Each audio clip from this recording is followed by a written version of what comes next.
So, David Orme, welcome back. It's lovely to be speaking with you again. How are you doing? Doing well. It's a new year, so new start. A lot to do this year. How about yourself? Excellent.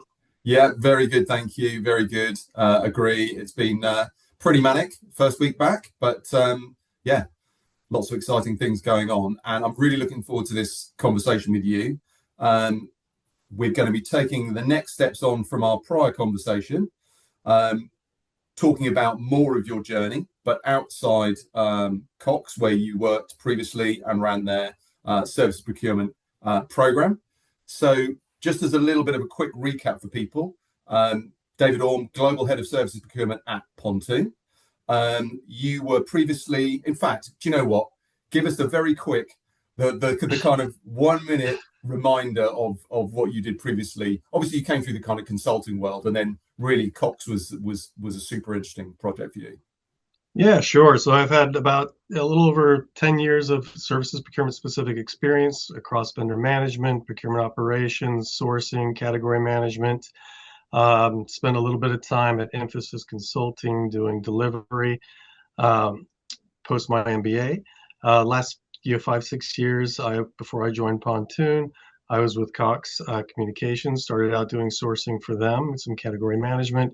Switched over to procurement operations my last few years, managing their supply chain enterprise programs, of which our managed service provider VMS program was one of those. We grew that program, doubling it in size. And when I left, we were managing probably about $1.5 billion in spend. Most of that, probably 90% of that was services procurement spend, across the three companies for the Cox family. Yeah, so I'm glad we were able to go into that in detail in our prior conversation because it's the sort of thing people need to hear about. These programs are becoming more common, and no doubt in a year's time, 2 years' time, everybody's going to be doing this and doing it really effectively. But when you did that, and certainly coming into where we are now, the market is really just starting to expand out. So I think there's some great takeaways from that conversation in just the real world experience you had of running and growing massively a significant program. 1.5 billion is not to be sniffed at. it's a pretty impressive. It's a big program, and with the bulk of that being services procurement, it's a great example for people to see the challenges you faced and the journey along the way. But in this conversation, what I really want to do is step forward to what you're doing now with Pontoon Solutions, and just maybe initially start with the kind of thought process that you took into making that move from working for an end client organization like Cox to coming to a managed service provider that's effectively providing solutions into other organizations like Cox. What was the kind of thought process? How did that, when did you first start kind of pondering the idea? Yeah, so my role at Cox when I switched over to managing the MSP VMS program, it was initially it was just that MSP VMS program, but then I took on more of our our strategic program, so our supplier diversity program, our contract lifecycle management system, our supplier diversity programs, and was really expanding into more of that strategic program management, managing the products that we were providing as a procurement organization.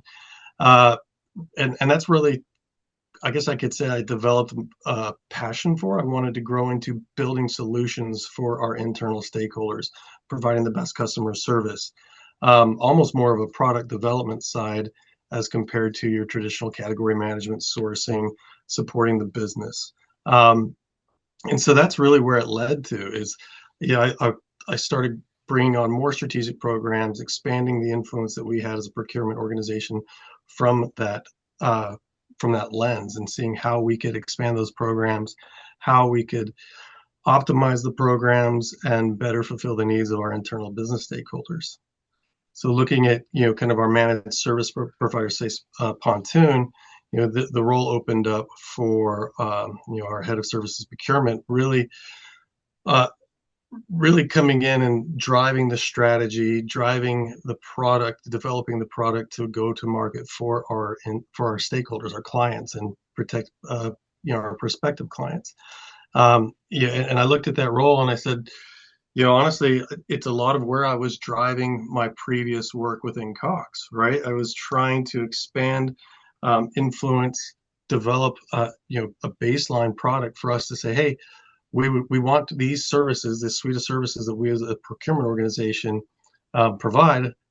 We want to help you, and this is how we do it. This is how we enable you, whether it be through, do you need to increase your supplier diversity spend? Do you need, our supplier risk? Are we making sure that we are adequately managing and reviewing our suppliers and understanding who's in our ecosystem?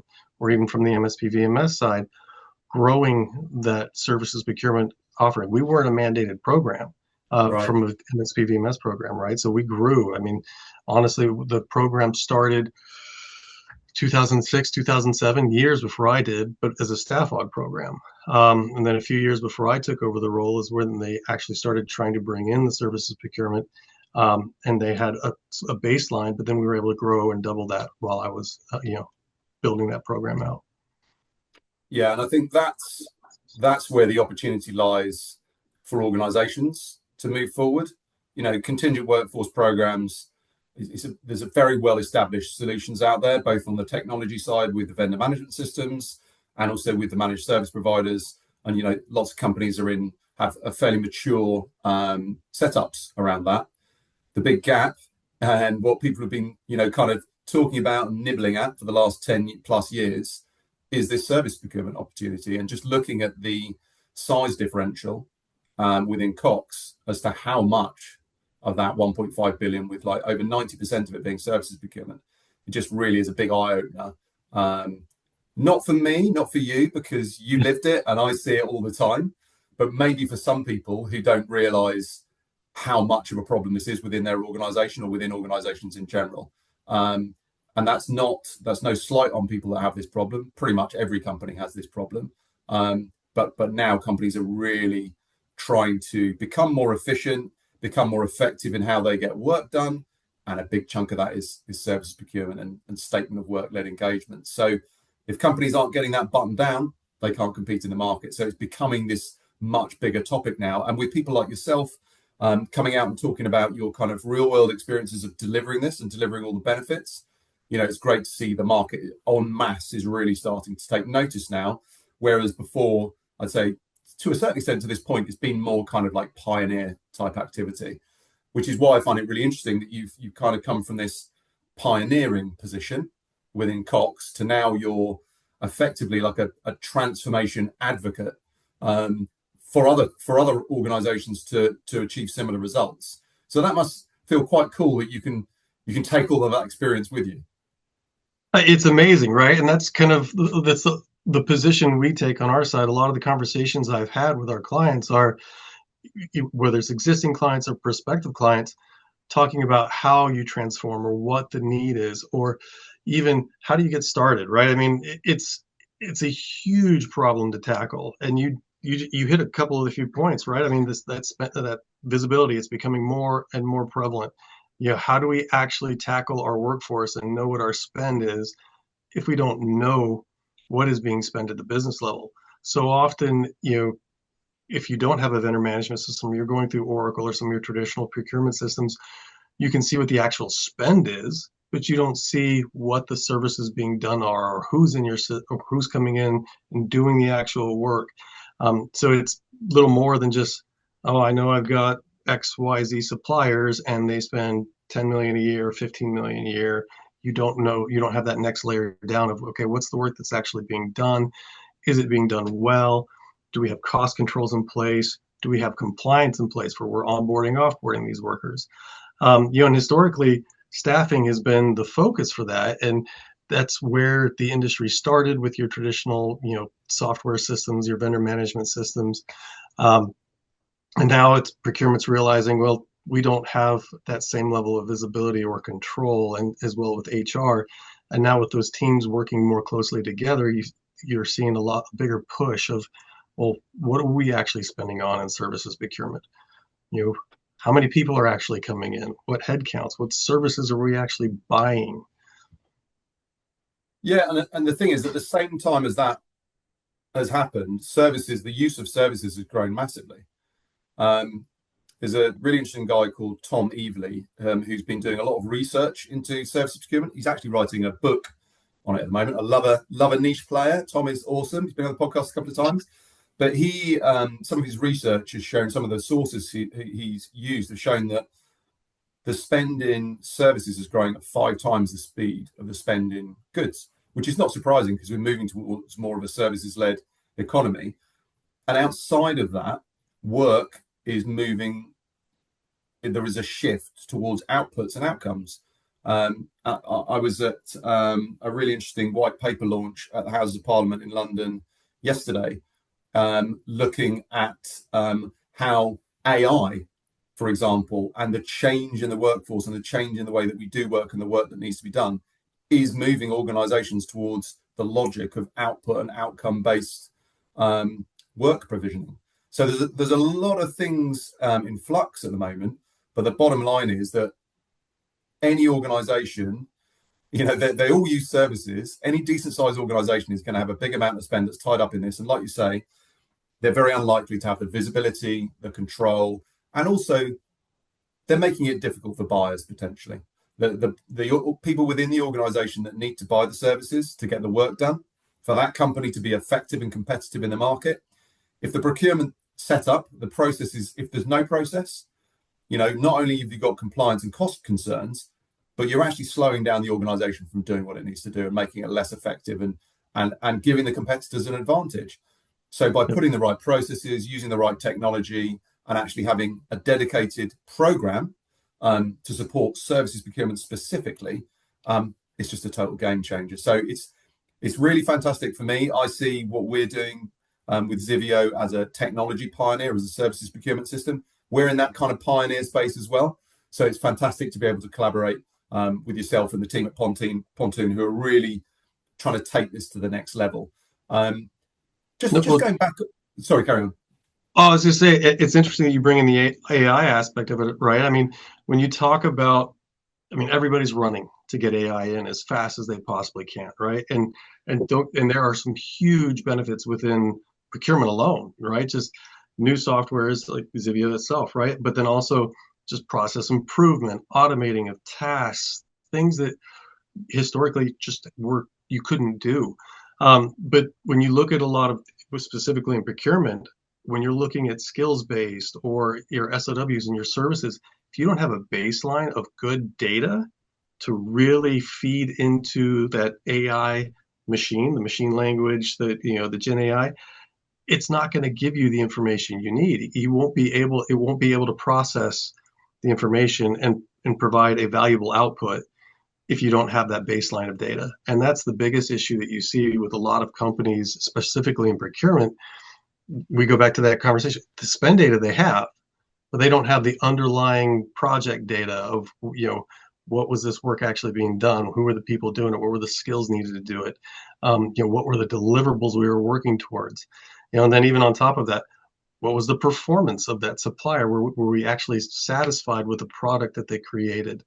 So it's like a chicken and egg, right? For at least I feel like in procurement, if you don't have that baseline of data to feed into kind of your AI systems that you're trying to create, it's the garbage in, garbage out methodology. Yeah, and this is where companies that aren't getting on top of this are just going to get left behind. And it's like AI has really reduced the amount of excuses that it's possible for organizations to have to say, it's just too complicated for us to tackle our, spend on procured services. Well, it's not. Previously it might have been massive amounts of unstructured data, the type of scale, language, data problems that AI is particularly good at solving and streamlining. That excuse has just gone away. And so I think where companies are even failing to recognize this, I'd almost see it as a bit of negligent thinking, to be honest, bearing in mind the amount of money that organizations spend on services. It's roughly 50% of organizational spend if you average out across every industry and every location. it's massively significant. And also, it's a very significant part of how those organizations execute their strategy operationally in the market, how they deliver their products and services to their customers. So, in terms of getting work done, it's absolutely critical. And it's really, I feel like it's the time, services procurement's time in the sun right now, even people recognizing it as a specific focus to say, well, the way that we buy goods and materials is pretty well sorted. The way that we buy people, whether it's hiring permanent employees or bringing in contractors and temp labor, is very well sorted. But this is a massive gap, and in a lot of cases, it's what 6 to 10 times the size of contingent spend easily. Oh, easily, and not even just the spend, right? I mean, and you talk about they've got it sorted, they've got a process in place for contingent labor and goods and services.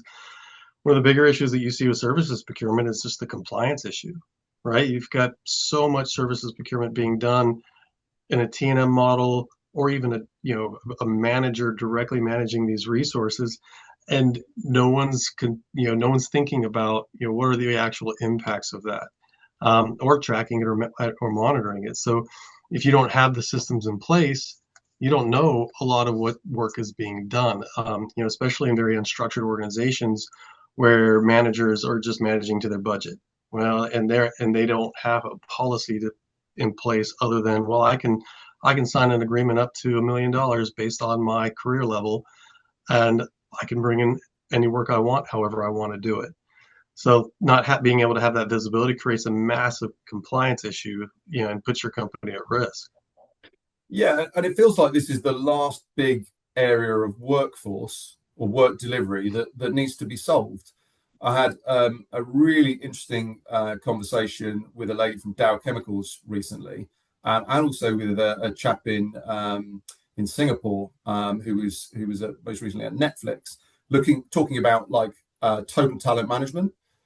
Total talent management is something that's been kind of bandied around for a long period of time, and it's kind of one of those topics that people, to a certain extent, when you go to conferences, people would kind of switch off to it. It's like, oh, it's the same old stuff coming out, and there's nothing new.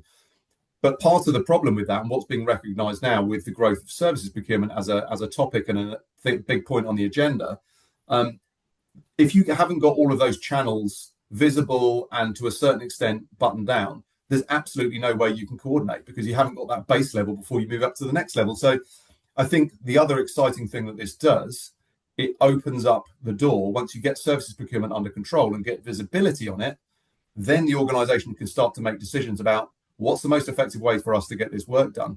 What are our resource channels? Where should we be pushing stuff?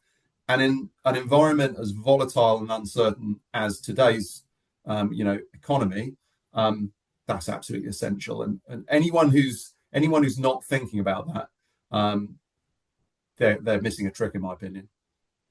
Oh, absolutely. Right. I think it was Staffing Industry Analysts put out a report, and I think they said 22% of your physical workforce is outsourced. It's third-party labor. But that, 3% of that is IC and contingent labor. The rest is your services procurement. So if you're not managing your services procurement, there's a massive portion of just people, money, spend that you are not even, you don't have visibility into. Yeah, and going back to the point you made about data, the world runs on data. We all run our private, personal lives on data and technology and these efficient processes that help us do what we need to do. And just simply not having the information on this spend is just, it just seems to be completely crazy. But it's almost kind of snuck in through the back door, in the sense that services have always been quite complex. Organizations have been trying to solve the kind of workforce contingent labor problem, and all of the other things they've got to solve. But services have been growing really rapidly. And the technology, the procurement technology, has been more focused towards the kind of goods and materials that you had growing out of the kind of ERP into the source to pay and procure to pay suites.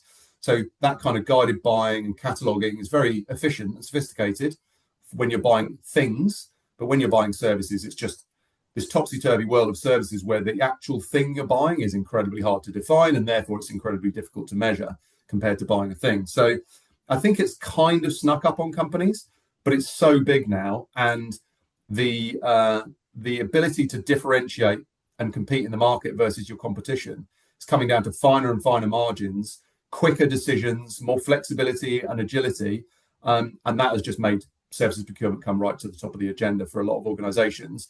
But still, I would say there are plenty of companies out there that know there's a problem. They haven't really looked into it yet, but I would say they really don't know where to start. Would you say that's an accurate reflection? I would agree. I would agree. Like, don't know where to start, and they don't understand the full benefit that they would get from managing it, right? Whether it be through their own internal, like let's say they bring in their own vendor management system or a platform like Zivio and create their own team to manage it, or an MSP like Pontoon. Um, the the benefit becomes one. For procurement, it's spend visibility immediately, right? You've got your spend visibility. You're able to onboard, offboard, the tracking. But what procurement I feel like often overlooks is the efficiencies you automatically gain within finance, within corporate security, within the time your business stakeholders have to put in to manage these, right? Because there's typically the management of a statement of work um, beyond procurement signing the paper and giving it back over to your business stakeholder all falls back on those folks, right? The onboarding goes back to security. The manager has to put in the requests. They have to, approve the invoices. They have to make sure everything's done in a timely manner. They're tracking multiple requests, putting in multiple requests, potentially across different systems. Whereas if you have a consolidated, centralized system, that's done in one place. And you can see just based on your profile, all the different SOWs you have, all the spend, the people that you have in there doing the work for you, the milestones, the deliverables, the outcomes, which honestly, a procurement team doesn't think about because, they don't, beyond making sure they've got the best price, and they've got the outcomes, it goes back over the fence, for lack of a better word, for somebody else to manage.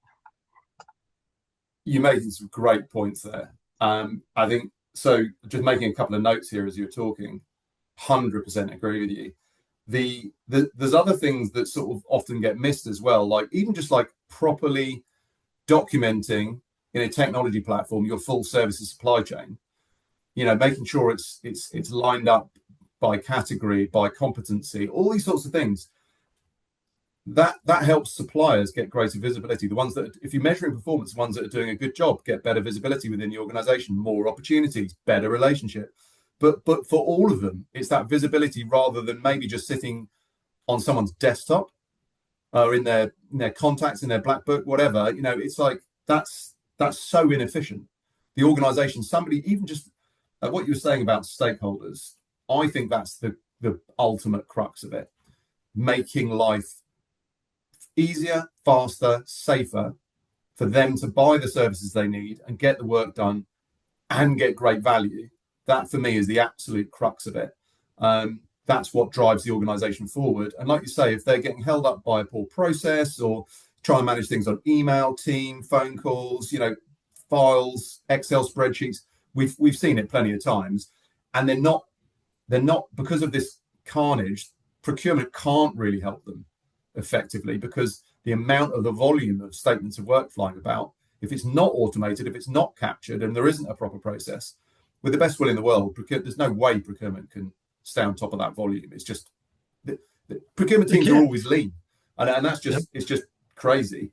And you talk about like the difficulty of getting started, right? I mean, and I feel like that's where it fails initially so often is because when they build the business case, they're not looking at the people impact across the broader organization. They're looking at the potential cost saves or just the visibility into the spend, consolidating into one system that's a source of truth, which are all amazing benefits, don't get me wrong. But when you're trying to sell it across a multifunctional organization, it can't be, I guess it could be, but it's more effective if you're going across, HR, finance, corporate security, legal, involving all those stakeholders, your business teams, really building out that benefit to say, look, Tom, you manage, 4 SOWs a year on average, within our marketing group. Those 4 SOWs, the amount of effort that you have to put in, it's probably 20% of your time in a month because you have to, whether it's time and materials, you have to approve and review the invoice that comes in, or if it's a milestone, you have to go back and check. All of that's done now within a system and within an MSP like Pontoon. They manage all that on your behalf. And then if there's an escalation or an issue, all of that resolution happens, outside of you. That it becomes more of a process that you don't have to deal with anymore. Finance doesn't have to chase invoices. Finance doesn't have to chase your internal stakeholders. You have a team that does that for you, and it's all managed within one system versus across multiple systems. Yeah, it takes me back to that initial kind of point that I think is really interesting, of you moving from kind of pioneer within an organization, running, being the internal kind of owner of that MSP and tech program, to becoming your position now, where you're effectively this transformation advocate that is enabling organizations to do this, going in and helping them solve the problem. With regards for organizations taking it outsourced and going to an MSP like Pontoon and bringing in that advisory capability from people like yourself and that operational capability and quite often the tech as well, what was there maybe the MSP sounds like it was in place at Cox before you came in, but how do you see that stacking up in terms of the business case justification? Because a lot of organizations, like their knee jerk might be, oh, we can just do this ourselves. My immediate response to that would be, well, why aren't you? This is a serious thing that should be under control, and it isn't. But with lean procurement teams, and lots of other things going on in the business, that always feels like a fairly straightforward argument to me. But it is a strong argument that people put forward. Why don't we just do it ourselves? They do, and I'll tell you what, I candidly, 7, 8 years ago, I probably would have been on that same boat, being in procurement. Well, I mean, why do we want to bring in more people? Like, why do we want to bring in an outsider to do this, right? Why do we want to hire someone to do what we can do ourselves? And to your point, the do it yourselves never happens, right? You can say all day long that it does, but I think when people start digging into it, they realize there's more to managing it than the capability of doing it yourself, right? You have to set up an office, almost like a vendor management office within your own company, to do it, right? And you look at most organizations, the vendor management is either done upfront with procurement, either through some third-party risk management. We onboard, offboard the supplier, into our financial systems. We sign the agreements. We make sure there's things in, clauses in place that protect us. Then the actual vendor management itself kicks over to the supplier, or I say supplier, sorry, to the business stakeholder, and then they do the management of the supplier through the rest of the life cycle. So there's not a consolidated place that actually does manage the performance of that supplier, right? So unless something goes egregiously wrong on the business side, procurement never hears about it, right? Or unless there is a misclassification or a fail of something within the systems, or an indemnification issue, legal and risk never hear about it. So there's nothing really controlling and monitoring the performance of that supplier once it's done, right? Once that agreement is signed. And like I said, I have seen subpar outcomes happen all the time, that a manager's just like, well, we got to get something done and out the door. Is it the best? No. But then who tracks that after the fact? Nobody. So there's no record saying, hey, they didn't do a great job. So how do we ensure that they either are performance managed or managed out of our network? Yeah, and I think also it's great to get your perspectives on this, because you are now, running the services procurement outsource function within Pontoon. You're leading that, and you've brought all your expertise to bear on that. But it's not like you weren't using an MSP when you were at Cox. You made that program work, and you obviously saw the benefits of that. Which the thing that the thing that always strikes me about the services procurement side of it is companies are always surprised at how big the benefits are. But what I think they're underestimating is this is greenfield. Like if you're looking at a contingent workforce program, the incremental increase in benefits you get by going from Gen 1 to Gen 2, they're never going to be, they're always going to diminish. And that side of the workforce solutions industry is more mature. It's not completely mature. There's always room for growth. There's always room for improvement. But for a lot of organizations, it's kind of been ground down to smaller amounts. With services procurement, just the risk, the cost, the efficiencies, benefits, people are shocked by that. So if they understood that in advance, the idea of bringing in an intermediary to get them moving, make it happen, and the benefits, just, it's a no-brainer, really. Well, and to your point, like, so I came from a traditional category management sourcing role into managing the strategic programs. The first 3 to 6 months of my time was getting my feet under the ground, learning about the vendor management system, learning about the MSP. I knew what they were before, right? We utilized them within the company. And from a procurement perspective, I knew that we were putting them into the system. But beyond that, you know, like I said, it's a very much transactional procurement, some strategic sourcing aligned with our business partners. But if it went into Oracle or if it went into the vendor management system, you know, for process and payment and management, that didn't matter to me. Now, you know, for me, it was like, I don't have to worry about that, you know, because I can get the spend either way. And beyond that, I don't need to know. But, you know, managing the program itself, it was like, it's kind of eye-opening, right? You get in there and you're like, well, there's so much more kind of behind the curtains, right? Or it's the, you know, the duck on the pond. You know, the duck looks calm and he's floating around, but there's so much going on underneath that you never see, right? Like that he's just paddling along to move here to there. So that's what, for me, it's an education piece, right? I think that's the biggest issue that companies have is they see the benefits from a staff aug firm or staffing kind of setup with the VMS, but they don't realize that from an operational perspective and just a tactical transactional perspective, you have all those exact same benefits on the services procurement side, in addition to just being able to see that spend, see the outcomes, then drive more outcome-based strategic decisioning with your internal stakeholders to say, hey, look, we're now actively managing the supplier. We see that there are concerns. They're late on pay, they're late on invoices, they're late on the milestones. They consistently had multiple changeovers for the scope. Now, why is that happening? Oh, well, did we actually change scope, or was it just really poorly defined up front? So you're able to really dive into that information and enable your business, honestly, to be, and your procurement teams to be better partners. Yeah, and I think, you know, the fact that the MSP intermediaries, like Pontoon, bringing in your expertise, they're looking to take it to the next level, and being able to provide that to their customers, it can kind of, this is where you're getting into closing the loop around your workforce ecosystem, your total workforce, your total capacity and capability management as an organization.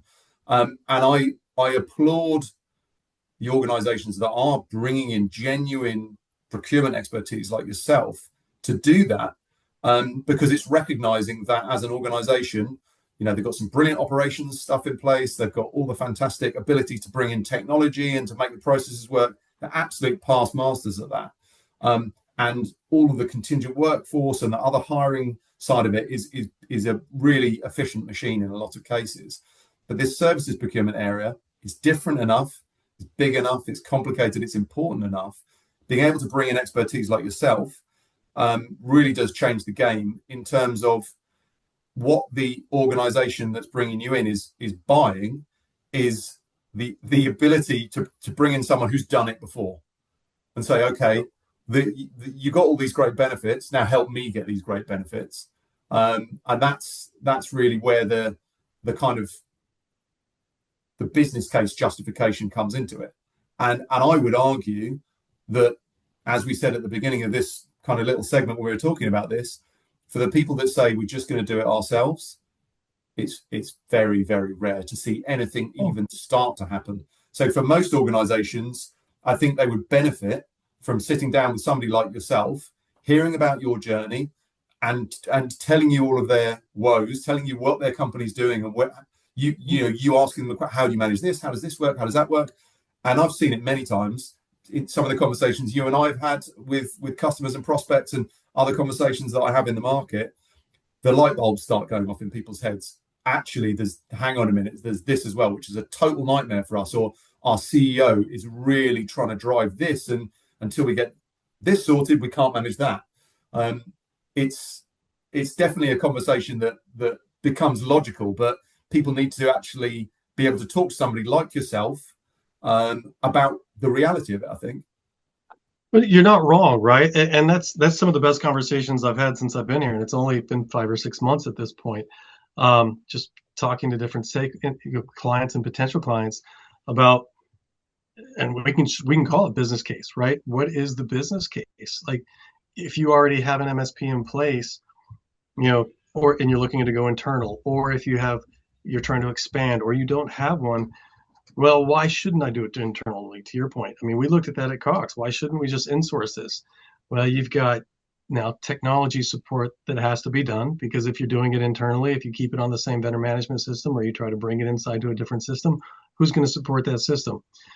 Compliance risk. Who's going to do that? Your MSP does that for you with the system. They onboard, offboard the suppliers. They manage all the certificates of insurance, all the requirements. Same for the resources that come off and on board. Corporate security is going to have to increase the amount of work they're doing, because they're now going to have to vet all of these folks versus your MSP doing it.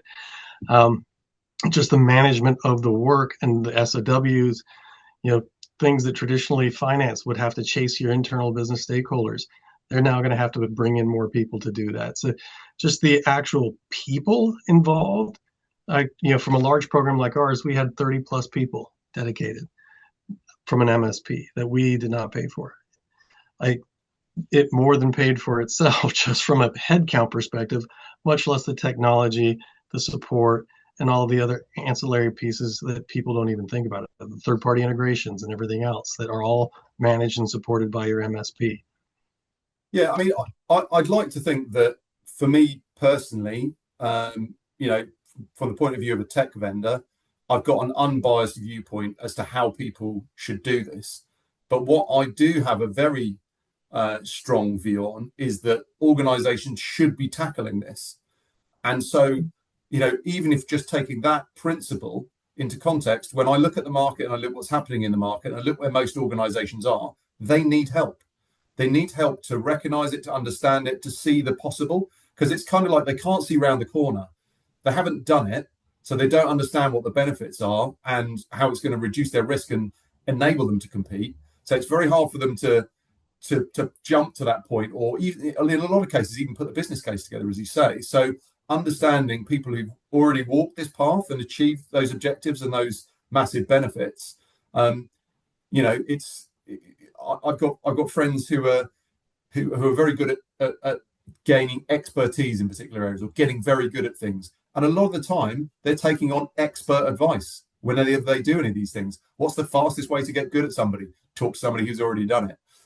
So bringing in expertise and bringing in advice, for me, the most important thing I'm super passionate about is organizations need to address this. They will be astonished at the benefits they create, but they do need to take action. And in a lot of cases, that's quite a lot of inertia to overcome, which it feels like that's one of the main things that stops people.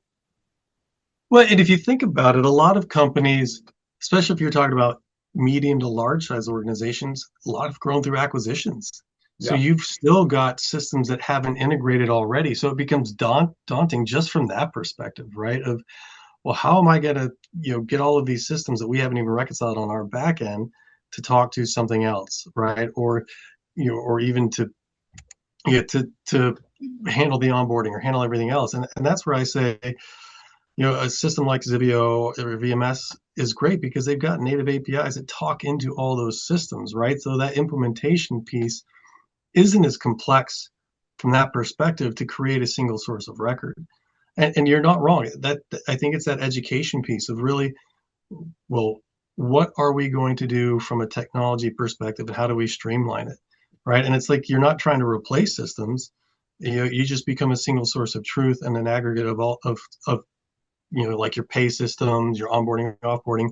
It all becomes the starting point where you can say, okay, now we know we've done it well, and it gets paid back in the source systems, right, through the data feeds. Yeah, and organizations, quite often I've had interesting conversations with people in like procurement excellence, where they'll be looking across the process and across the technology stack. And there's quite often the people that say, when it comes to managing statement of work engagements, it all just falls in a hole in the ground. Yeah. And if you take the way that goods are procured, that's well buttoned up. If you take the way contingent labor is procured, that's well buttoned up. If you take the way services are procured through statements of work, it's often chaos. So it's just organizations taking a logical look at where they need to have efficiency.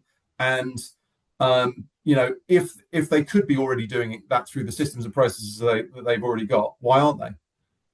It would be. And also, as the market moves on, vendor management systems didn't exist prior to when they existed. It brought this contingent workforce market to life and really brought it forward at scale. And I think the same is going to happen with services procurement, and that's starting to happen now. But that's why I think it's as I say, seeing around the corner from an outcome and the benefit perspective of putting one of these programs in place, bringing in an MSP to help you execute on this, but from a technology perspective as well.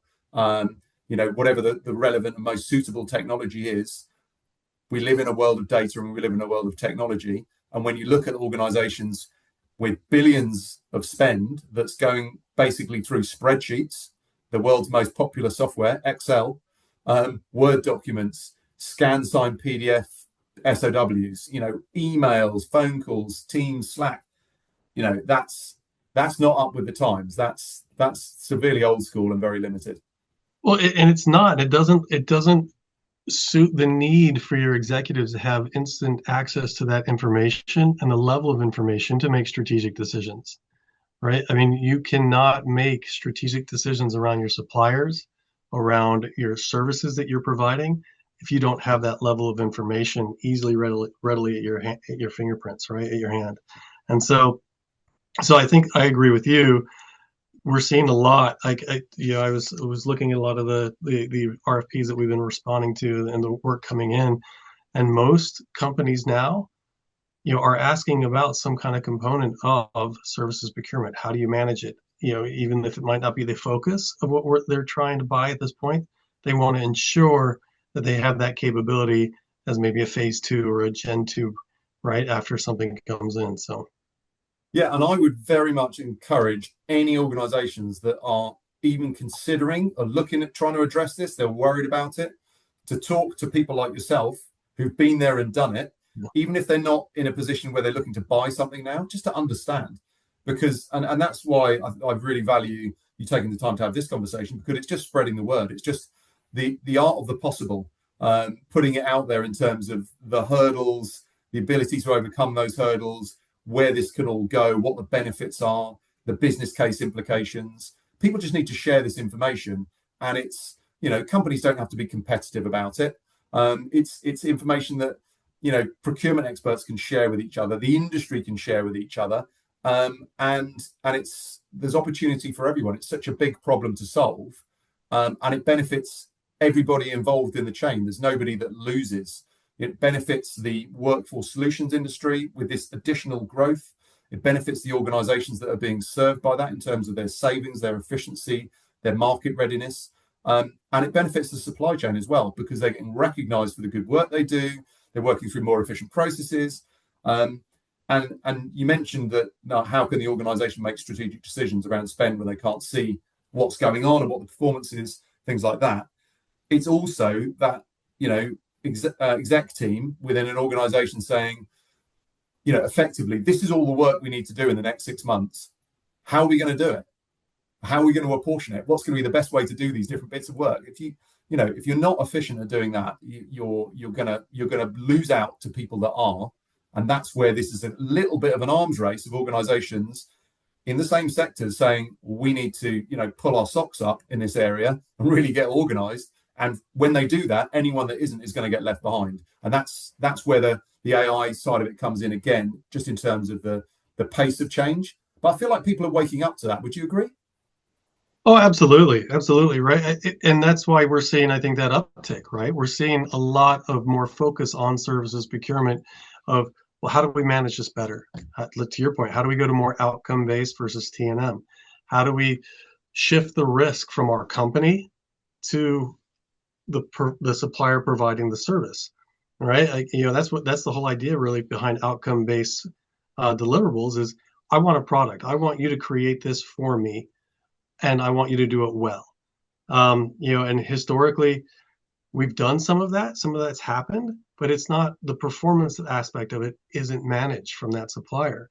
So you talk about like that 6-month runway. How do you get work done and these projects done?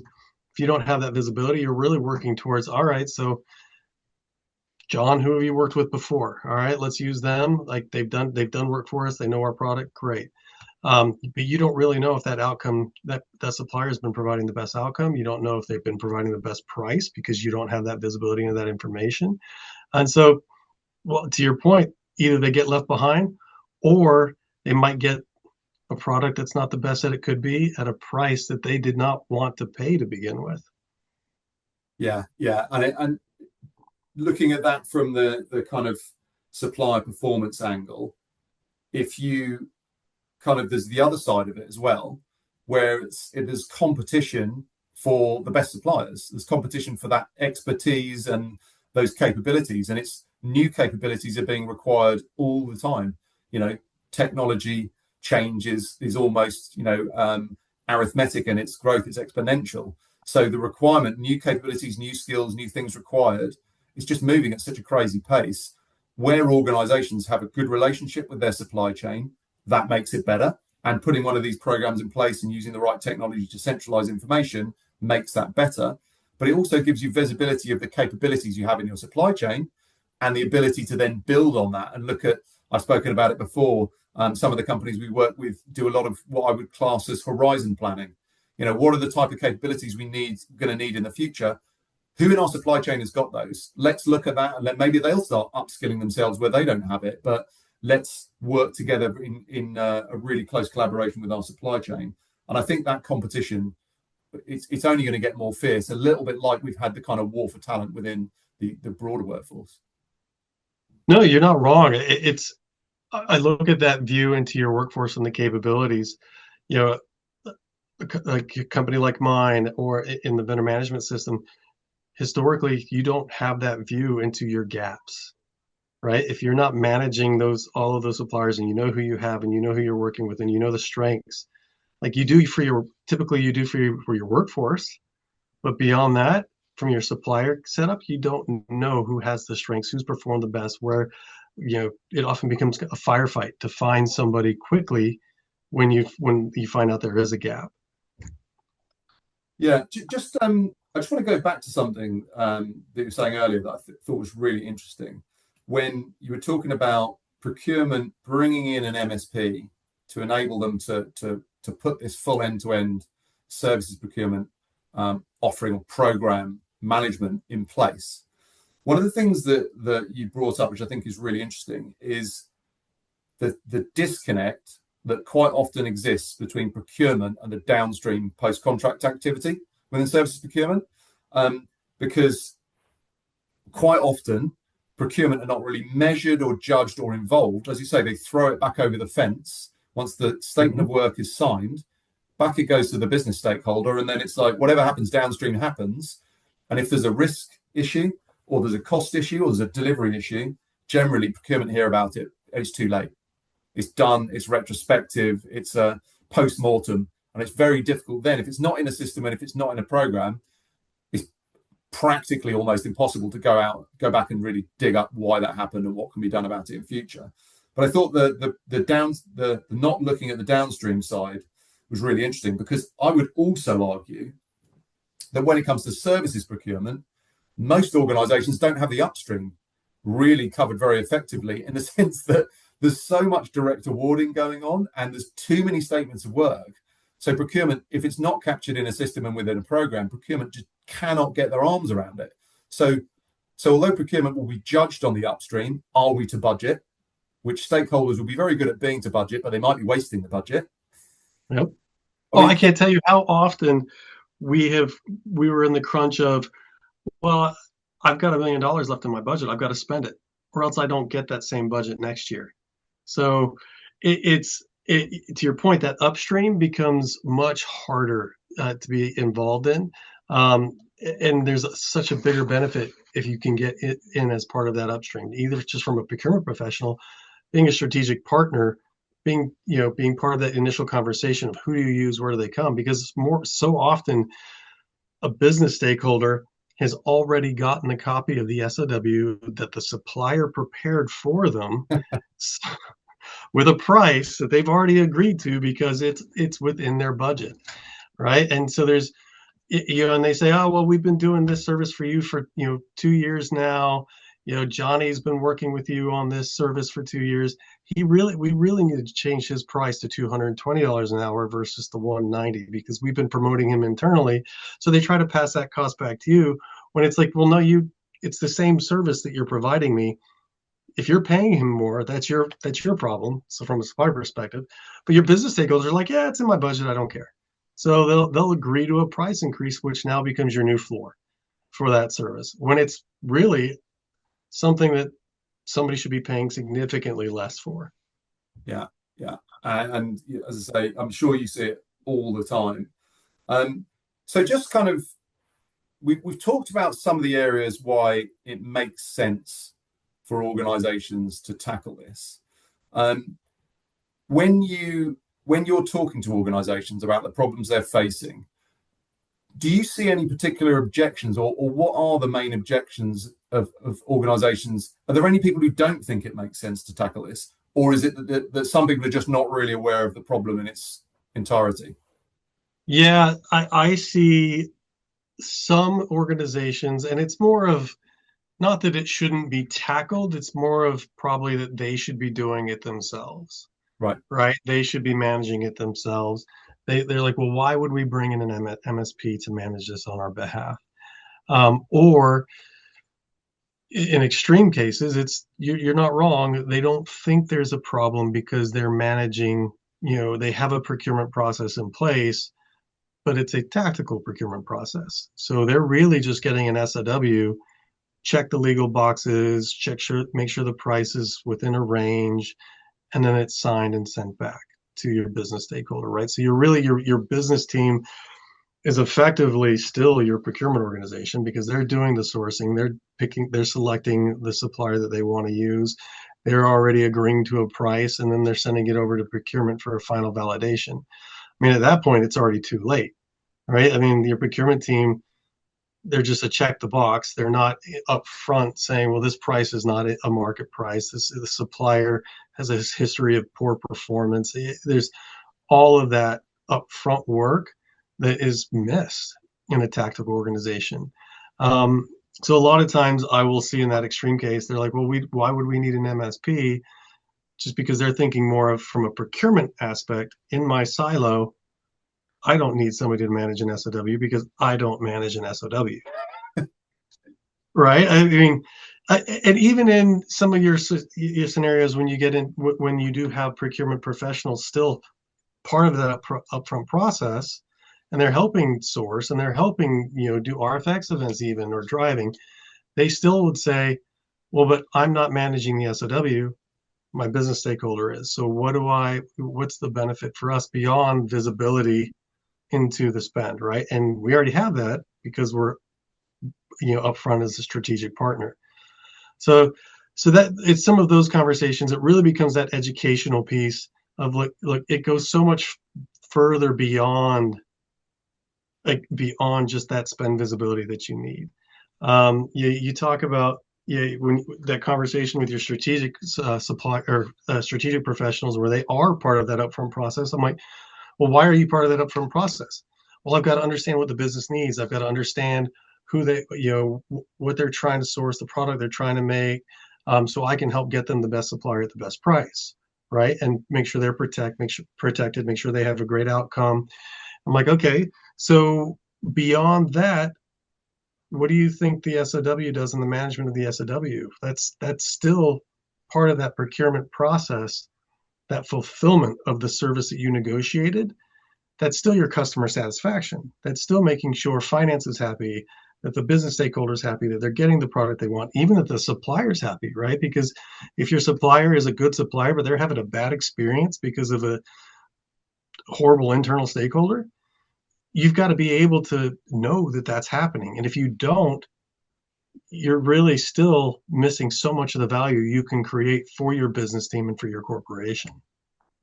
Yeah, that's you summarized that really, really nicely there. And again, that's where your procurement expertise and experience comes in of knowing what this is like living it in real life. And it plays again into that cost versus value conversation.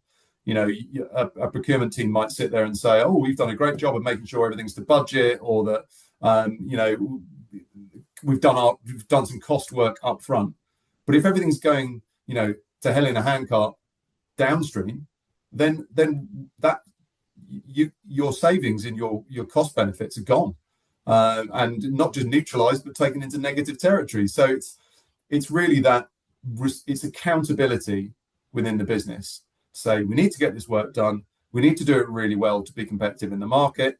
Our stakeholders need to be well supported. They need to be able to move fast because I'm telling them as their boss to move fast and get this done, and the CEO's telling everyone to go fast, get all this crazy stuff done.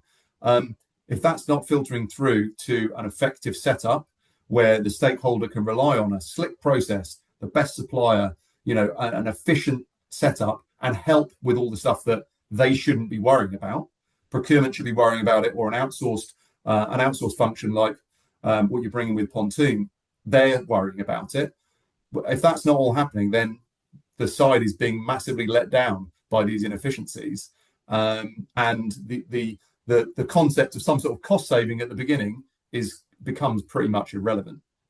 It can't be all about cost anymore. I mean, the best relationships I built weren't about trying to drive cost savings for them. It was about trying to drive value, right? I mean, like I said, we were not a mandated program, so it was a lot of building internal business cases of saying, going in and understanding what the actual business was, what were their key problems, what were they trying to solve, and then saying, look, here's how our current MSP VMS setup can solve all of these problems for you, and frees up your time, gives you visibility, still manages that stakeholder and manages that relationship, manages escalations, ensures quality, ensures timely payment. I mean, I can't tell you, I think we talked a little bit about this last time, but most big companies have either early pay clauses or rebates based on spend. Well, your suppliers are smart. They put in there, well, if you don't pay me in a timely manner, I'm not going to, this is excluded from your overall rebate.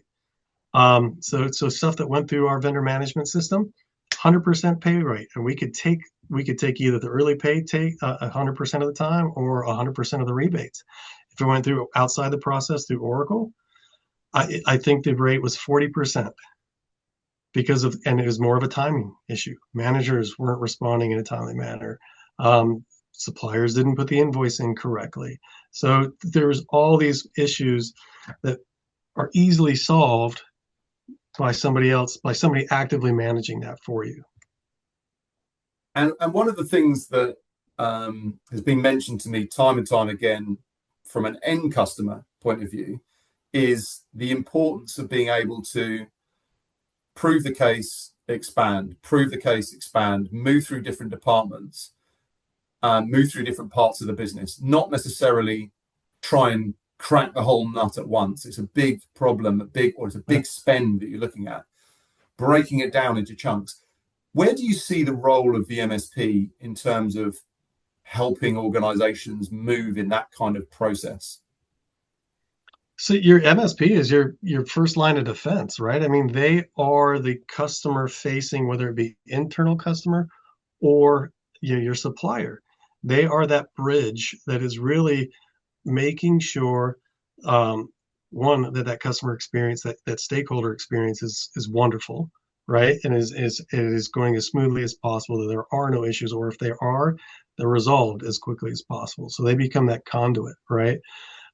Same thing on the back end. They're making sure the suppliers are doing everything they need to do. They're managing that process as well, making sure they're invoicing correctly. I mean, one of the biggest advocates for our program was finance. We always got the timely payments. We made sure that finance got their accrual reporting so they could accurately plan on an annual basis. We were making sure, giving them reporting on change order issues on coming in, spend overruns, where they could make sure that they're tracking to their internal business teams budgets. So we were able to help finance become another layer that became an advocate for us to the business teams. Excuse me.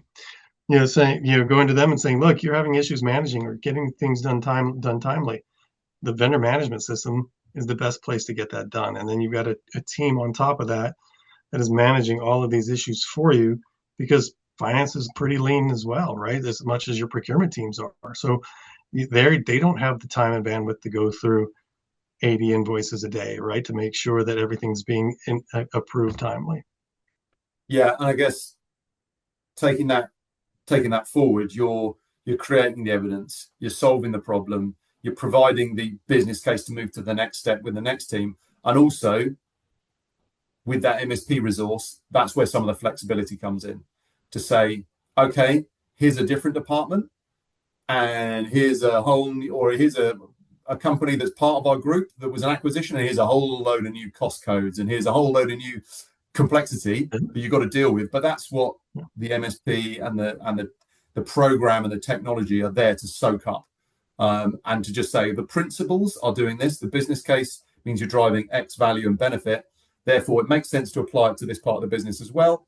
There's going to be some wrinkles, and I think that's quite a large part for you guys, for organisations like Pontoon. You've got that internal infrastructure to soak that up.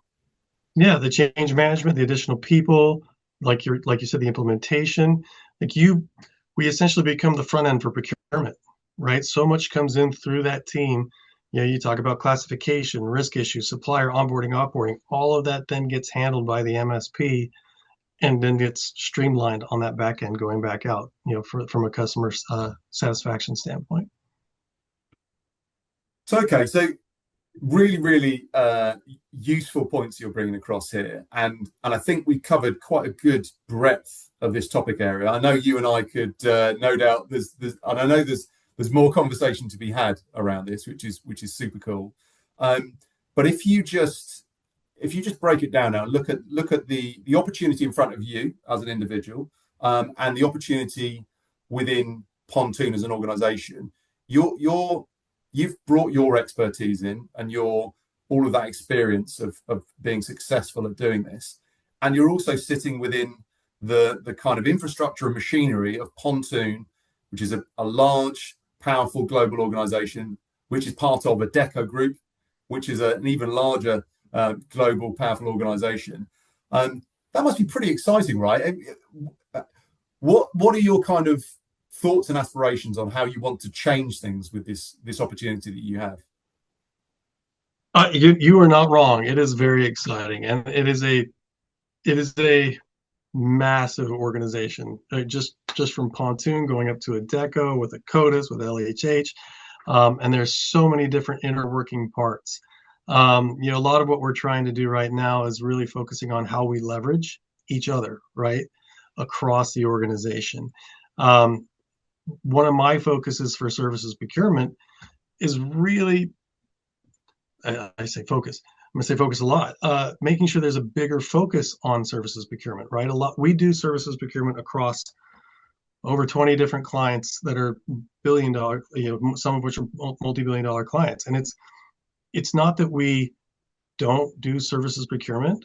It's that we have never really made sure that we take those best practices and bring them to bear in the market, and say, look, this is how we have done it. This is how we are doing it.